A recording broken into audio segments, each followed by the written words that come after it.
Great. Okay, so thanks everyone for joining the Polycon UK webinar. Today, we are very happy to have Monica Martinez-Bravo, who is going to present a paper entitled Political Power, Elite Control and Long-Run Development Evidence from Brazil, which is joined with Claudio Ferraz and Frederico Finan. Before I hand over to Monica, let me remind you that we have these webinars every 2 weeks on Mondays at 3 p.m. UK time. You can find more information about upcoming speakers and also past seminars on our website, and we always post reminders on Twitter as well.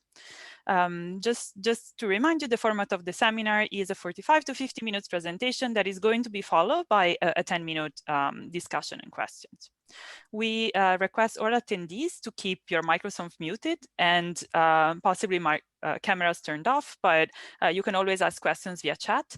I will be looking at the chat and will interrupt Monica and ask her clarifying questions as we go along. The remaining questions, if they are a little bit more substantial, are generally going to be postponed till the end. After the Q&A, and exactly at 4 p.m., we are going to finish the official part of the webinar, but we are going to have a few additional minutes for more of an informal chat with additional questions and discussions.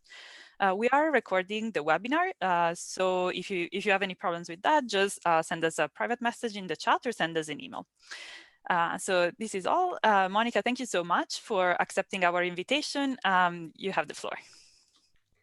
Thank you very much. It's a pleasure to be in this webinar, and thank you everyone for tuning in. So I'm going to present this project, Political Power, Elite Control and Long-Run Development Evidence from Brazil. And this is joint work with Claudio Ferraz and Frederico Finan, who, due to the time difference, they are not in the audience as far as I know. All right, so I'll try to, following Ariana's suggestions, to leave 15 minutes towards the end, but please feel free to send questions through the chat, or if there are, more elaborate clarifying questions in other ways. All right, so let me start with a broad motivation. So how political power is distributed within societies is one of the main questions of political economy. In particular, we tend to think that the institutional view of economics and political economy it has been so influential because it has implications and predictions of how power is distributed. So in other words, if we think that institutions matter for economic development, it's because to a great extent they affect who holds power, both in terms of de jure power and de facto power. And furthermore, these theories tend to suggest that when power is narrowly distributed or concentrated in the hands of few individuals, political elites adopt extractive institutions that are detrimental for economic development. So if we think about it, we need to think of ways or venues which could challenge this status quo in the distribution of power in order to find large enough changes in the distribution of power that could in turn affect the economic equilibrium, right? So big shocks to the balance of power has this potential to alter, again, both the political and the economic equilibrium. However, it's empirically challenging to first document what are the underlying power structures in societies, and also to examine or find large enough shocks to the power balance in societies to see how these changes affect long-run development. So we try to make progress in this empirical agenda in political economy by studying the historical case of Brazil. In particular, in this project, we're going to study how changes in the concentration of local political power affects long-run development using historical data from Brazil between 1947 and 2000. So throughout most history of Brazil, traditional landowning elites have had a disproportionate amount of powers in politics and have dominated both the state and municipal politics throughout clientelism and patronage. So one important historical shock to the power of these traditional landowning elites was the establishment of the military dictatorship between 1964 and 1985. So according to several historians, the military dictatorship represented a large challenge to the power of these traditional elites, mainly because the military perceived these elites as an obstacle towards economic development and implemented a number of reforms and policies that weaken the hold on power of these traditional elites and that promoted more competition by supporting new contestants into the political arena. So the main contributions or result of this project are the following. So first, we show a somewhat surprising or striking empirical fact. We show that municipalities that were initially more politically concentrated, meaning that there were very few families holding power, despite starting poorer in the 1940s, over time they become richer than the other municipalities in the long run. So we kind of document a reversal of fortune, if you wish. So our hypothesis that could explain this result is that those municipalities that begin with by being more politically concentrated experience larger increases in political competition during the military dictatorship. And that's kind of what we argue explains this reversal of fortune. So in other words, we argue, to some extent we document, as suggested by the second result, that behind this reversal of fortune, there is a reversal in the political concentration fortune, if you wish. In particular, we show that those municipalities that were more politically concentrated initially, over time, they become more politically competitive. And we furthermore, we show that they exhibit better governance in terms of corruption, in terms of public good provision, etc. And third, we document that a number of key policies adopted by the military regime seem to have been fundamental in terms of explaining this reversal of political power concentration.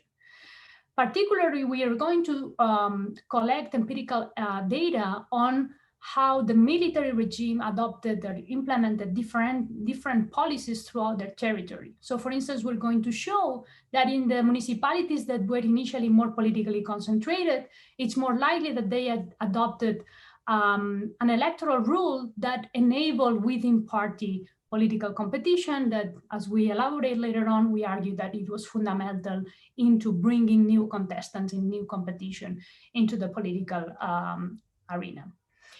And furthermore, we show that a number of economic policies were also targeted to those regions in order to support the establishment of new agricultural businesses, which could challenge the economy, the monopoly of the monopolies that many of these, or oligopolies that some of these traditional elites had in terms of their economic production. Okay, so in terms of the related literature, there are two main strands of the literature to which this paper contributes. So first, we relate to the literature that has argued that political competition is instrumental for economic development. So there has been large theoretical literature. In this slide, they focus more on the empirical papers, suggesting for the most part that greater levels of competition across parties seem to lead to more accountability and better outcomes. However, in terms of competitions between elites, there is less empirical evidence, despite the fact that it would seem much more empirically relevant for many developing countries and many settings historically. One exception is the Semoglu, Reed, and Robinson, in which they focus on competition between chiefs in Sierra Leone. However, what we bring into the picture, into this literature, is to examine how regime changes could affect the level of political competition and the degree of and the structure of power in these societies. Second, we contribute to the literature on political dynasties that have suggested that families often, are a vehicle through which elites exert their influence and their perpetuating power. And again, we contribute to this literature by suggesting how regime changes could break, in some instances, these political dynasties and affect long-run development. Okay, so this is the outline of the rest of the talk. I don't know if there are any clarifying questions that should address at this point. No questions for now. Okay, great. So let's continue. So next, I'll describe a few things about the historical background. Then I'll proceed to describe our data and how do we measure our key outcomes and variables. And then we'll just get to the results, mechanisms, and then I'll conclude. Okay, so to begin with, let's discuss a bit more about the historical background. So prior to the military dictatorship and through a great chunk of the history of Brazil, as well as many other parts of the world, particularly Latin America, power has been concentrated in the hands of few elites. In the context of Brazil, these elites, they were typically characterized by large landowners that cultivated crops such as sugar, cotton, and coffee through large plantations. They typically employed large number of workers and controlled their votes. So this gives them a lot of power at times of elections. Their businesses relied oftentimes on preferential policies by the states and federal governments in terms of preferential production quotas, etc. So in a sense, their survival of their businesses was linked to this system of clientelism and patronage that also involve upper levels of government. At the local level, several historians have documented how there was alternation of political power across different families, and how these powerful families will oftentimes have a family member being the mayor or placed in key positions in the state governments or other government agencies. Now, in 1961, a sequence of events led to the presidency of João Goulart in Brazil, who was a left-wing president with a quite ambitious redistributive agenda that included, for instance, land reform. So the arrival of this president was a huge shock in the context of Brazil at the time, and many of these traditional elites, as well as other agents into the political and economic system, became very worried that Brazil was going to turn into a communist type of political trajectory. So the traditional elites conspired with the military to overthrow Goulart. In particular, the traditional elite supported the military in the coup d'etat that took place in 1964, with the objective of removing from office João Goulart. So at that point, the elites expected the military to play the role of a caretaker government that would purge communists and quickly return to business as usual, right? To quickly return power to the traditional elites and their oligarchic parties. However, instead of doing so, the military decided to remain in power for more than 2 decades. And there is still some discussion of what were the motives of the military in doing that. However, it seems that some of the key aspects that they consider or that they argue is that they wanted to retain power to reorganize the political system that was characterized by corruption and clientelistic practices. So in a sense, they made the argument that this system in which local-based traditional elites were disproportionately influential in terms of politics and had a lot of power was detrimental to the modernization and the growth of Brazil, both in the agricultural sector, but also in other aspects of the economy, right?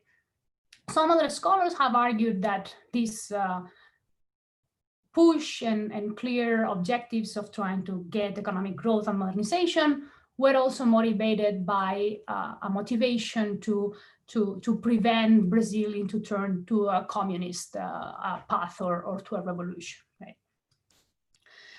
Okay, so in terms of policies that the military did during or implemented during the regime, there were a few that are worth highlighting. So first, They adopted, in terms of economic policies, a large degree of fiscal centralization. So they essentially reduced taxation power of the local governments and established a system of block grants to fund public goods. There was also a large expansion of public sector employment, but critically only in the areas under the control of the federal government. So all this reflects that they had these strategies to try to centralize political power in the hands of the federal government. They also had an ambitious set of reforms in terms of agricultural policies. So they excluded traditional large-scale sugar and coffee barons and producers from preferential resources and policies, and they tried to promote the emergence of a new sector or a new class of export-driven agro-businesses. So they tried to promote entry of these businesses with the objective also to break the monopoly of the monopolies that were established in many of these municipalities in terms of agricultural production. One of the main tools to promote this establishment of a new class of producers was the allocation of government credit. In terms of political reforms, one important policy that they adopted was that they established a two-party system. So they moved from a system in which 13 parties competed in election to a system of two parties. ARENA was the pro-dictatorship party, and MDB was a moderate opposition party. They also adopted a number of other reforms. So for instance, governors became elected indirectly through state legislatures as opposed to directly elected by the people. So again, this was one more strategy in terms of getting at political centralization. And perhaps more importantly, the military appointed new rulers to key federal and state posts. So for instance, this quote by Hagopian illustrates how they were trying to push for a new set of political actors to become more relevant in state and local politics. So for instance, she says, the new rulers centralized economic policy making in the national ministry, strengthen the executive in firm military hands, purge key federal posts from populist politicians as well as traditional,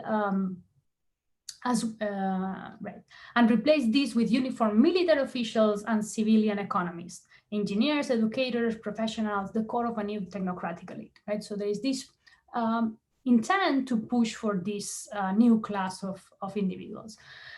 From the same book of Hagopian, she describes how the fraction of individuals in the state cabinet of Minas Gerais evolved over time in terms of the fraction of people that had a background in the political elites, powerful families that have dominated the state for decades. And as we can see, the fraction of such individuals declined over time during the military dictatorship, and at the same time, the set of individuals with a more technocratic background was increasing during this period. However, it is also important to keep in mind that at the local level, this intent to push for a new technocratic elite didn't translate into a complete change on who held political power, right? So in other words, the military couldn't entirely eliminate the traditional elites and put their own cronies in power for several reasons, but mainly the traditional elites remain really powerful, right? They control large numbers of votes. They still had lots of economic resources. So their strategy was more to, at some level, try to accommodate these elites while at the same time promote their own people, which at the end of the day resulted in more competition.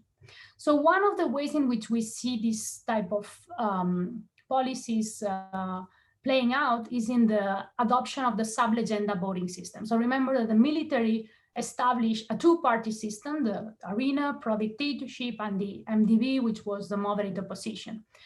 However, the military didn't want the traditional elites to all go and contest local elections in the MDB, in the opposition party, because that is, since the traditional elites remain politically powerful and were able to mobilize votes, that would have been a very risky decision for the military, right? Because that would have had the risk of the military party ARENA having large defeats in certain municipalities.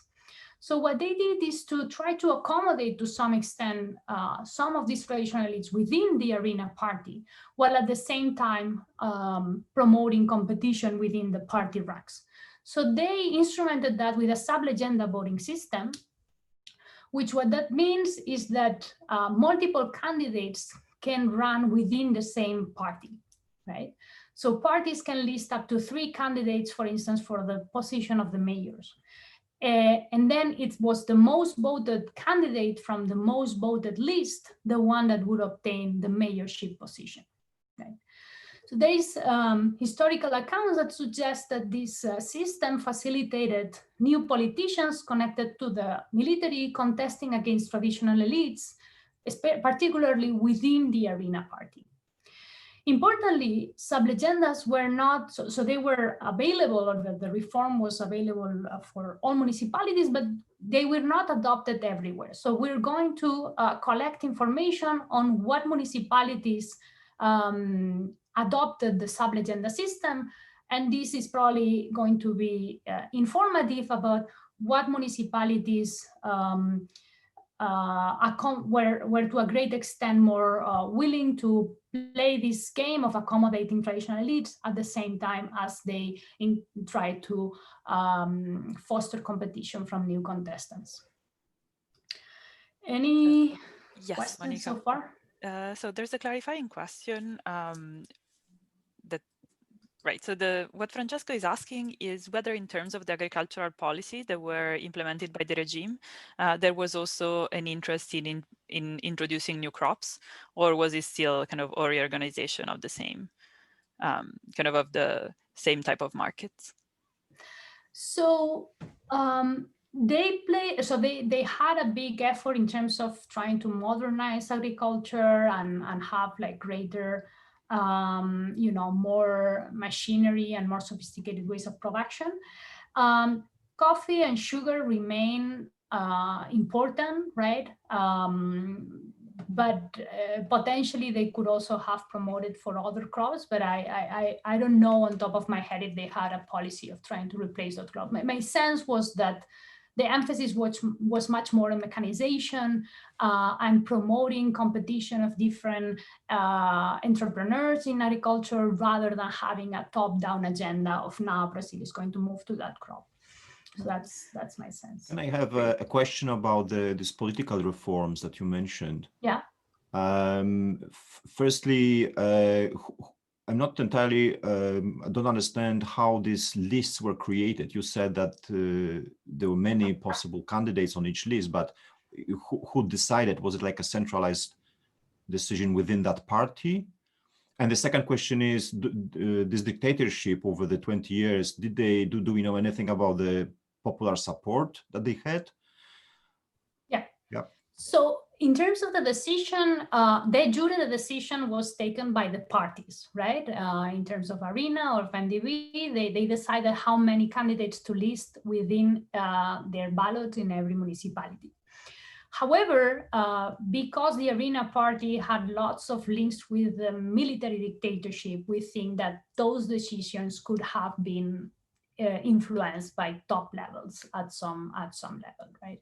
So in a sense, we can come back to this when we see the sub-legenda results, but to a great extent, we're going to focus on the Arena, what happened within the Arena party, because we think that reflects better what are the handlings of the military in terms of trying to support their own people at the same time as accommodating some of these individuals.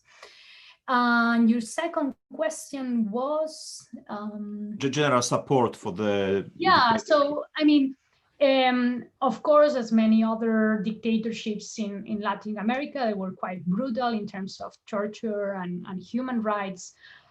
So therefore, of course, that has like the important detrimental effects in terms of support, particularly from left movements.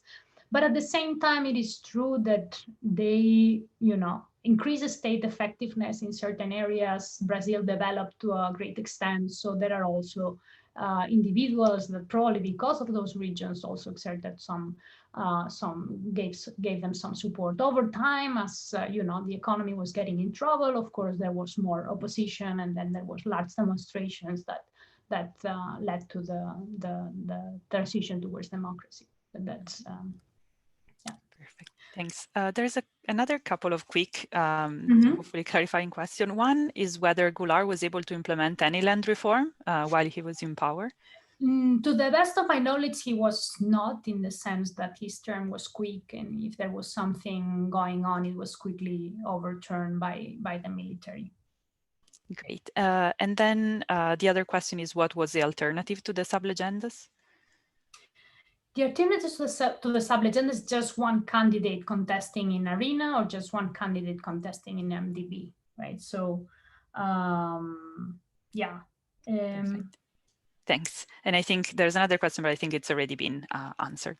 Okay, and if not, we will come back to the sublegendas in more detail when we show the results. Okay, so let me move on to data and measurement. So how are we going to, so one of the key variables that we're going to examine is the level of political concentration in municipal governments. To get at that, what we're going to do is to collect the names of all mayors that were in office between 1947 and 2000 for all the municipalities in 3 states, in Ceará, Minas Gerais, and Paraíba. Let me quickly show you a map. Ceará and Paraíba are in the northeast, and Minas Gerais is in the southeast. We essentially, these were the states for which we were able to obtain detailed data in terms of electoral results during the military dictatorship, and at the moment, those are the states for which we have results. As we have been discussing, before the military dictatorship, belonging to a traditional family was the main vehicle of belonging to a particular elite, right? So being a descendant from a traditional family was the main characteristic that individuals belonging to a particular elite had. So we're going to then follow this historical representation of traditional elites in Brazil, and we're going to identify membership to an elite by their family names.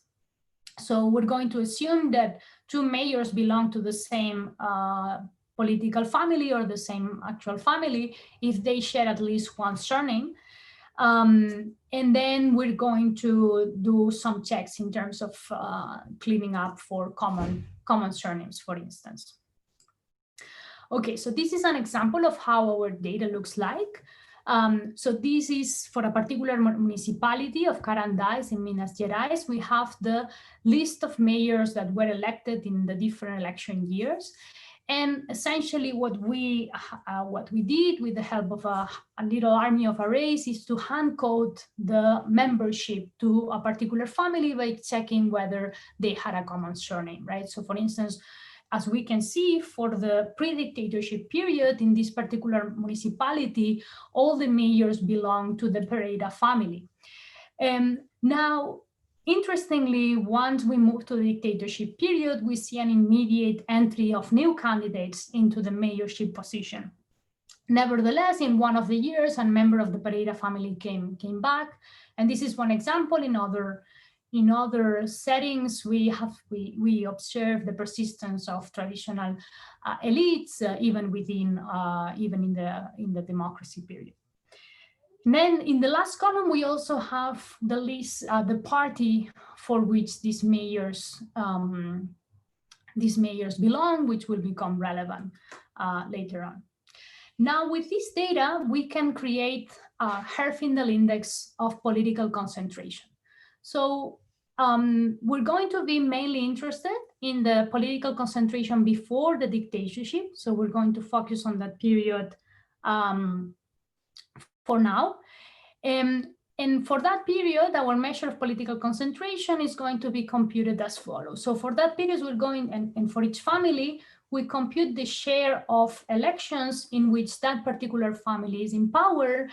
We're going to square that term and then add up across all families in that municipality, right? So this is going to give us a measure of how concentrated power was in few families. If there is only one, family, this measure will be 1.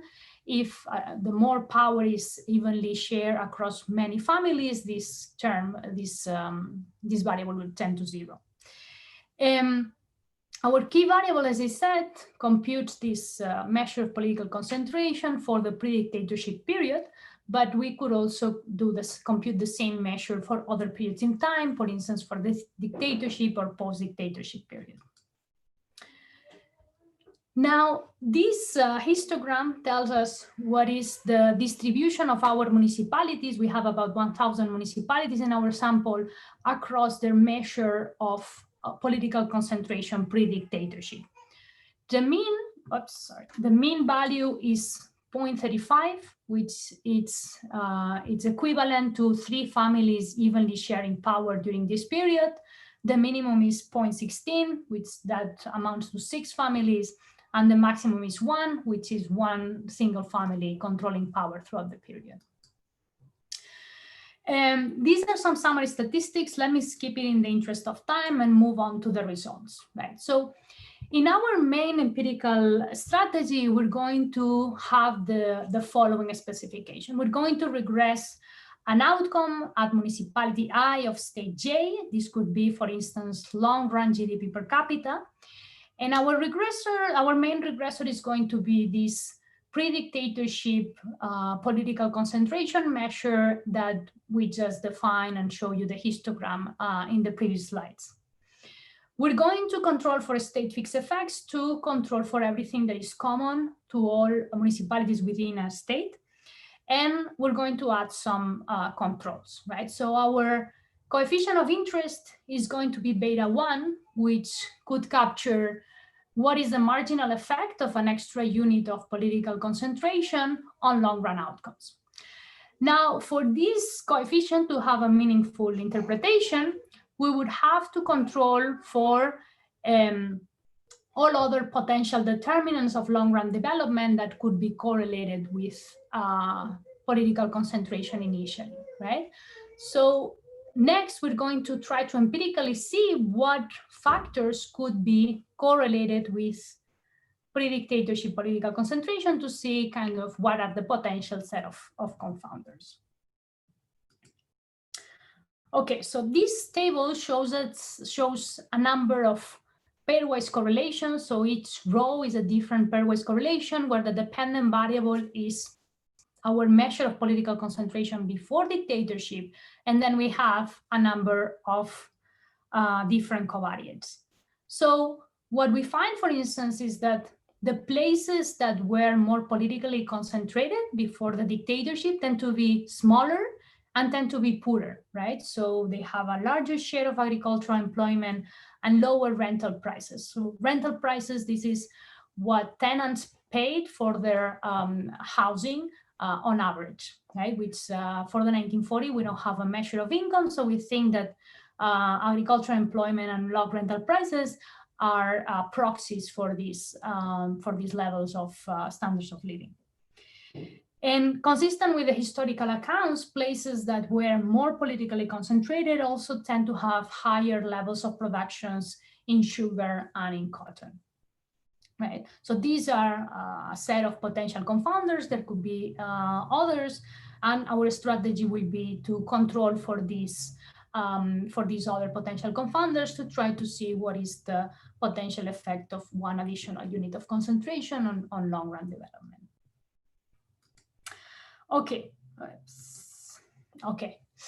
So now next, we're trying to look at how political concentration pre-dictatorship is associated with long-run outcomes. But before that, let me show you some graphical evidence, right? So here, this scatter plot shows how log rental prices in 1940, again, an initial measure of development, is associated with political concentration pre-dictatorship. And as we can see, the places that were more politically concentrated, again, few families controlling power, tend to be the poorest places, right? So this is what the literature has described in many other settings and what we see in other parts of Latin America as well. However, interestingly, if we look at what happens today, in particular by having in the y-axis log income per capita, we see that this relationship has almost reversed, right? The places that were more concentrated initially, despite being poorer, now are richer, right? So this is what we described earlier as our reversal result. Now, let me show you this graphically and also discuss briefly the magnitude. So in particular, in the first column, we have the table counterpart of the first figure. We have that political concentration pre-dictatorship is negatively associated with low rental prices, right? So if you want to think about the magnitude of this effect, this coefficient would imply that municipalities that had one family in power pre-dictatorship had 40% lower rental prices relative to a municipality where 3 traditional families shared power, right? So essentially, if you move from the mean level of concentration to the highest level of concentration to 1, that is associated with 40% lower rental prices, right? Which is a sizable effect. Now, in table 2, in column 2, we also see a negative effect in terms of share of non-agricultural workers. However, when we look at long income per capita today, we do find a positive insignificant coefficient, right? Again, this is the second part of the reversal. The places that were more politically concentrated initially now are among the richer places. Now, in this specification, we had just controls for geographic characteristics, demographic characteristics, and state fixed effects. We can expand to more controls. In particular, we control for low rental prices in 1940 and share of agricultural employment in 1940s. Now, naturally, the coefficient increases and it's much more significant, right? So if we control, here, this is our preferred specification in the sense that we're trying to control 2 municipalities that had similar levels of development in 1940, but one was more politically concentrated than the other, and that's what we find. Okay, so in the interest of time, let me try to speed up. We see that this reversal effect is robust to controlling for soil quality, agricultural production, meaning whether cotton or sugar was produced in the municipality, political controls, what party was in power before the military dictatorship at the local level, as well as land Gini, and the results are quite robust. All right, so let me move now to describe the mechanism. So far we have documented this interesting finding of this reversal of fortune.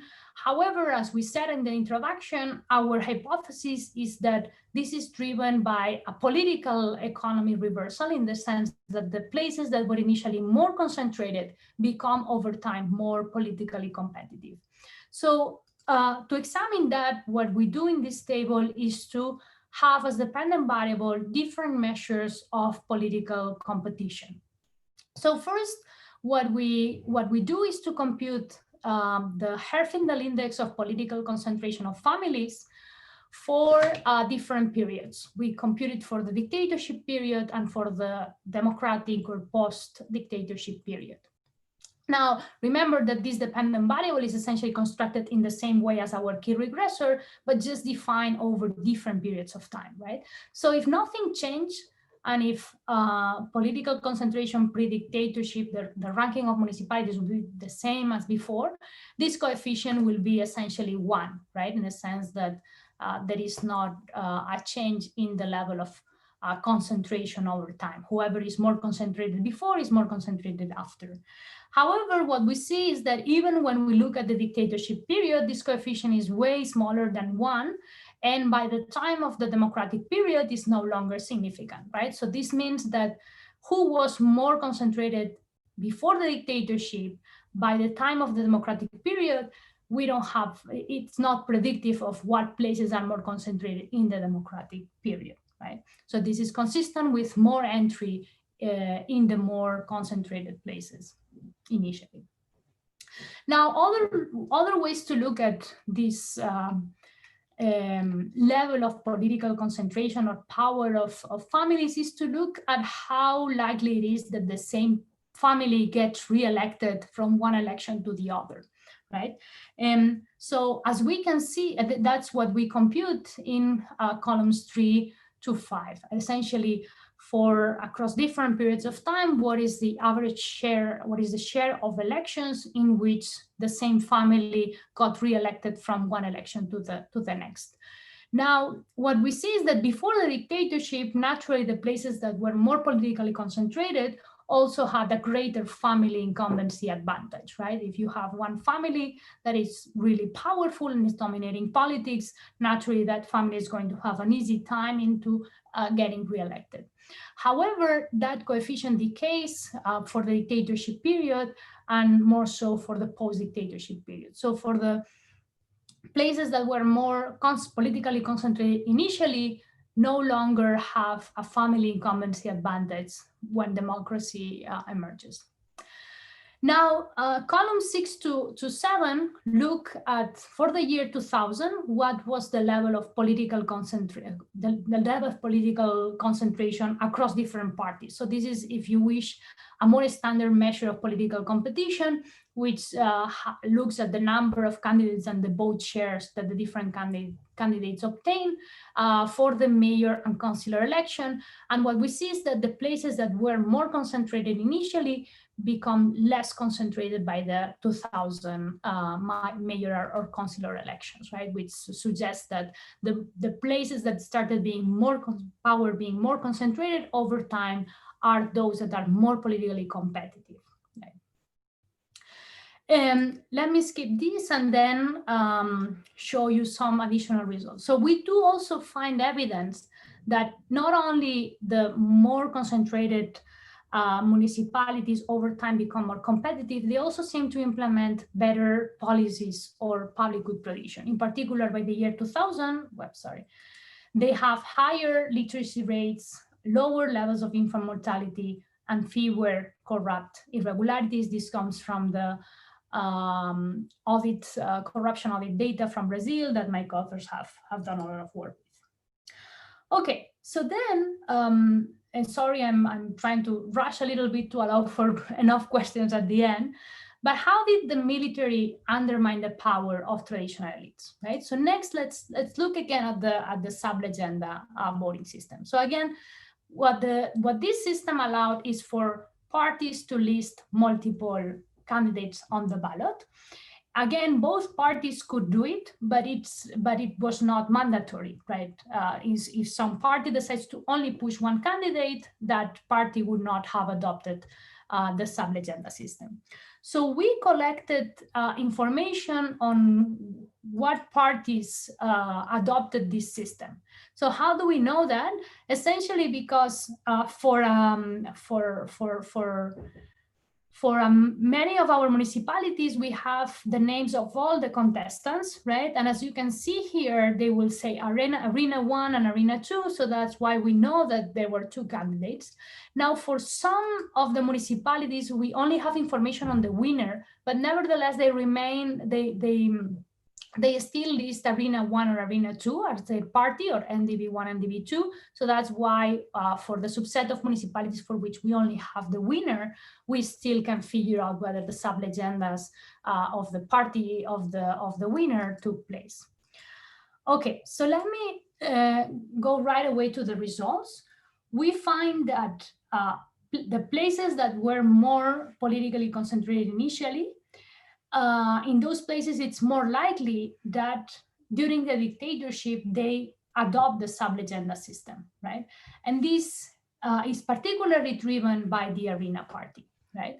So this, again, our interpretation is that in the places that were more politically concentrated before the dictatorship, the military or the Arena party exerted a greater effort to accommodate this intra-party competition. And our interpretation of this is that this was a strategy to allow for, to accommodate some of the traditional elites even within Arena, while at the same time pushing for new candidates to contest on these elections, right? So that's what we mean with that. We also try to provide some evidence on who were these contestants, right? So for instance, we zoom into the Arena Party in one particular election in 1976 and construct different dummies for the type of contestants within the Arena Party. So for instance, in column 1, this will be a dummy that takes value 1 if only traditional elites contested within the Arena Party. 2, if only non-traditional elites contested, meaning all new people, versus 3, some combination of the two, right? Now, what we see is that the more concentrated places seem to be, it's more likely that they experience traditional vis-a-vis non-traditional elites contesting in the Arena Party, and less likely that you have these traditional elites only contesting.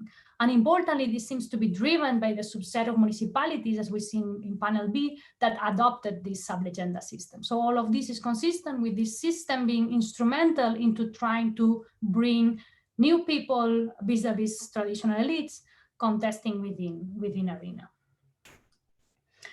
Okay, so now very quickly, we also look at agricultural credit. And what we see is that, remember that as we described earlier, this was one of the policies that the military tried to implement to support the establishment of new businesses. What we find is that the more concentrated municipalities observe a particular expansion of government credit, but not for private sector credit, which is supportive of this is kind of a placebo, right? There doesn't seem to be a greater demand for credit in those regions, but nevertheless, they got more government credit. And we observe in those regions a larger increase in the number of farms into the agricultural sector. So consistent with more competition also emerging in those areas, also in the economic grounds. One potential concern for given this data is that these agricultural credit or other agricultural policies could have a direct effect into agricultural modernization and growth, and that could be the channel, not so much an increase in political competition, but a greater modernization in those regions. We look at the degree of modernization in terms of agricultural outputs, and there doesn't seem all that much of an effect in terms of tractors and electricity. There is a small effect on fertilizer, but that nevertheless, the effect size is small. So we don't think that this could lead to the large changes in GDP that we observe in our first set of results. Then we also look at sector of employment, kind of a measure of structural transformation, and we see some greater development of services and commerce, but at that time, these sectors were very small, right? Less than 7% of the economy on average, right? So again, despite there is some evidence of that, we don't think that this could entirely explain the economic reversal that we document. And furthermore, if we control for some of these changes in fertilizer, tractors, electricity, or changes in sectoral composition of the economy, we still observe the same reversal, right? So it seems that these factors could not account for the entire effect. Okay, so after this rushed second half of the presentation, let me conclude and then open the floor for questions. So what we provide evidence in this paper is that there seems to be a reversal in the effects of political concentration. The places that were more concentrated initially, despite being poorer over time, develop better outcomes in terms of economic development and also political competition over time. So we think that this phenomenon is linked to what happened during the military dictatorship, in particular by the extra effort that the military exerted in the more concentrated places in terms of promoting their own people and contesting power from these elites. This, in a sense, what we find the evidence consistent with is the idea that this created like kind of virtuous cycles that generated more competition in these municipalities that persisted over time. Excuse me. And then another contribution of this paper is being able to document the efforts of the military or the differential efforts of the military across the territory using microdata from two different policies, the sub-legenda and the government credit, This might be imperfect because, of course, we don't have the universe of policies, but I particularly think that is interesting to see how policies were differentially applied within the territory of a non-democratic regime and how this could have affected outcomes differentially. So overall, what this paper would suggest is that changes in the balance of power that lead to more political competition seem to be beneficial for development, as in this case, even if they were implemented by an autocratic regime. Nevertheless, an important caveat to this bottom line is that probably the reason why the effects were positive is because the military was not able to fully remove the previous elite and impose a new elite, in which case we would not have had an increase in political competition, is the fact that they could not get rid of the previous elite, but they tried to promote their own people, which created an increase in competition, which we think is behind the positive effects that we observe. Okay, so let me stop here and then open the floor for questions. Great. Thank you very much, Monica. This was super interesting. So if anyone has a question, feel free to jump in, or if you prefer, just type it in the chat.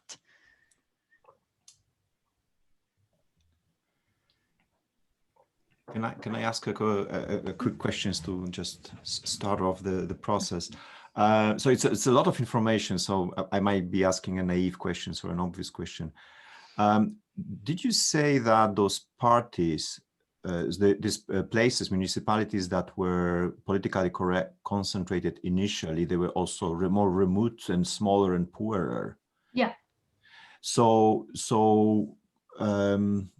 could this be also evidence of some normal, them becoming better after 20 years of a very highly accelerated development in Brazil at that time?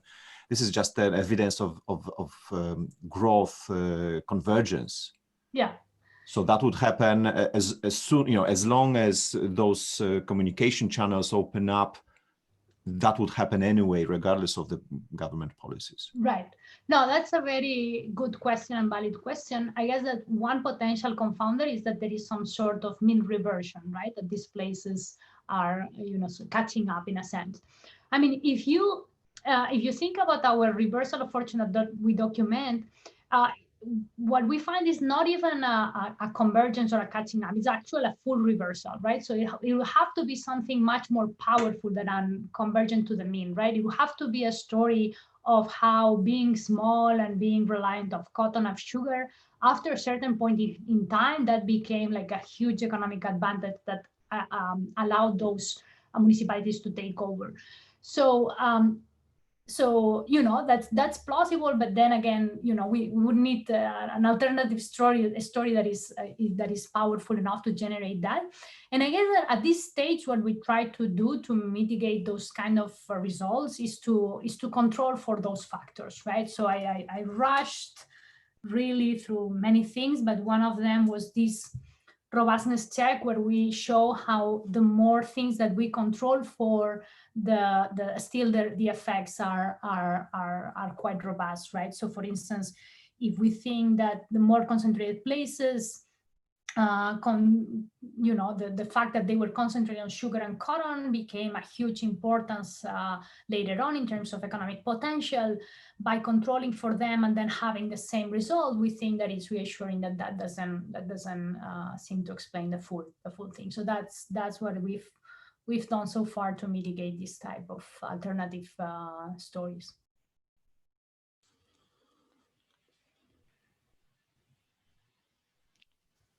Are there any other questions? If not, then I actually have a question myself. So something that I was wondering about, really like the last results that you showed about agricultural credit, is whether what you have in mind is a story in which the local political elite changes and then they're better able to attract this type of investment, or is it something else? Is it more additionally, there's also this differential in investment in these municipalities, and that also has an effect on competition? Right. So what we think is that this agricultural credit was instrumental into creating more competition also in economic contestants, right? That also the agricultural sector became more competitive, right? So now that could have generated an alternative mechanism, right? As we've just described, maybe the fact that there is more competition also in the agricultural sector could have a direct effect on the economy. So that's why our very last results of controlling for these changes in mechanization and so on, we find those reassuring, right? So we think that the fact that there is more agricultural credit flowing to these areas and more competition or more farms, we think that we take that as a sign that things were becoming more competitive also in terms of how power was distributed within society, much more than having direct effects into the economy, although of course, they could have played some role. So that's how we think about it. And I guess that's something else that you mentioned is whether, and this I completely went too fast over it, is whether the changes in the type of elite that is ruling could have also effects on outcomes, right? However, our evidence suggests that it's not so much that the leaders change, but it's much more the level of competition themselves. So something that we need to look at that is to have as dependent outcome the share of non-traditional families that are running the show, right, in terms of dictatorship or post-dictatorship period, right, the share of new people that were becoming mayors. And we don't find that the more concentrated places now have more new people. I mean, in the more concentrated places, they also had some of the old elites persisting in power and keeping running the show, but they seem that nevertheless did things better, right? So I think that it's much more a story of an increasing competition rather than a story of a change of elites, that these people are not ruling and then we have some other people running.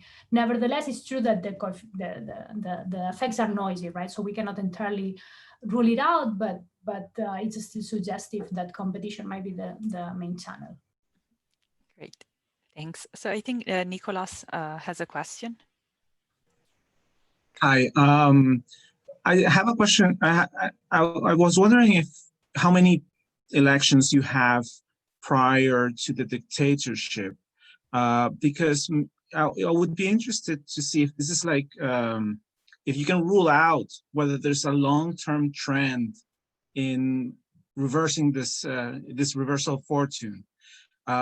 If you split if you run the same regressions, but you split the pre-dictatorship or the entire time period in just arbitrary 5-year terms and see whether the coefficients are changing in a smooth manner, that would kind of go against your claim that it was the dictatorships, like a discrete change during the dictatorship. So if you have enough elections, it would be interesting to see a graph, with the kind of like a pre-trends analysis.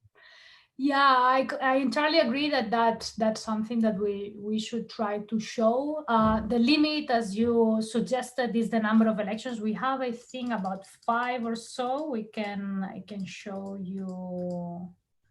Right. So, for instance, for this municipality, we only have 4. For others, we'll have 5, 6. So, I mean, importantly, during the pre-dictatorship period, not all states had elections at the same time. So that's why we have variation.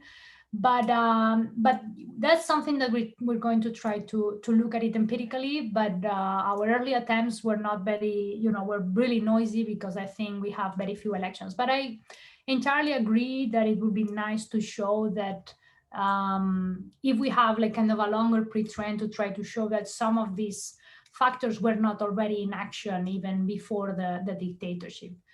Yeah, so that's a super good point, but yeah, we'll try our best. That's what I can say. Given the data limitations. Great, so thank you everyone. It's 4 p.m. So we're basically going to finish the official part of the seminar. Just a brief reminder that in 2 weeks, we're going to have Padre Miguel, who is going to be presenting a paper that I think is actually co-authored with Monica. That is the rise and fall of local elections in China. So join us in a couple of weeks. And if you have additional questions, we're going to leave the meeting open. And so feel free to stick around and ask them to us. Thank you very much, everyone. We'll see you in 2 weeks. Great. Thank you, everyone.